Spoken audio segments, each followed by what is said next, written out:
loi bi ni mu tëddee lu simple la xam nga bi ñu voté loi d'amnistie dañ cee dégg lu ne ñun parti Pastef voté wuñu ko woon ndax ñàkk a leeram ci yenn point mais ginnaaw mu ngi dugal nañ ko voté nañ ko ba pare ñu bëgg a rappeler nguur gi fi nekkoon ni leen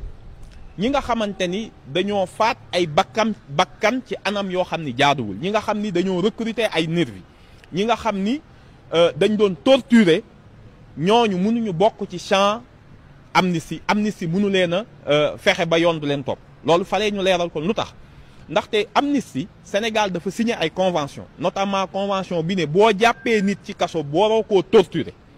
waroo ñoo jàpp ay nit di ko torturer te loolu amnistie mënu koo nëbb loolu convention bu ñu signé la Sénégal la ko signé te boo ko bàyyee noonu ni nit ki duñ ko topp te dafa torturer Sénégal day dugal responsabilité am au niveau international. am na aussi ñoo xam ne li ñu def ñenn ñi yóbbu nañ ko ci cour pénale internationale ndax jàpp nañ ne ay crime contre l'humanité la ndax utiliser ay nervi jox leen ay ngànnaay ñu faat ay bakkan loolu bokkul ci lu ñuy woowee manifestation politique. donc lu ñuy woowee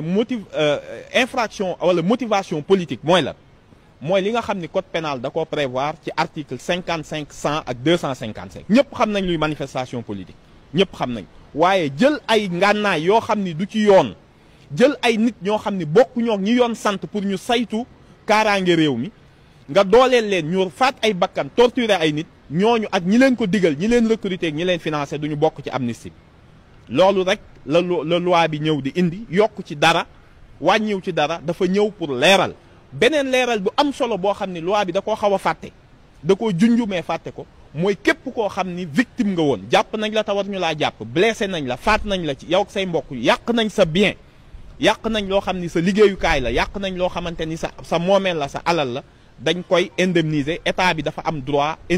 devoir obligation ndàmpaay jox la ndàmpaay loolu kese lañ doon leeral ci loi bi yokkuñu ci wàññi. cliquer ci abonné. li ëpp ci askan wi ñëw abonné. nu mu tuuti xanaa ñu war a mën a romb 70 000 80 000 wala sax 100 000 abonnés. jàppaleen ci ndax chaîne bi seen chaîne la. ñu ngi lire seen commentaire di jël en charge ay suggestions yu bëri. gën koo jox doole. kon mbir mi nii la demee.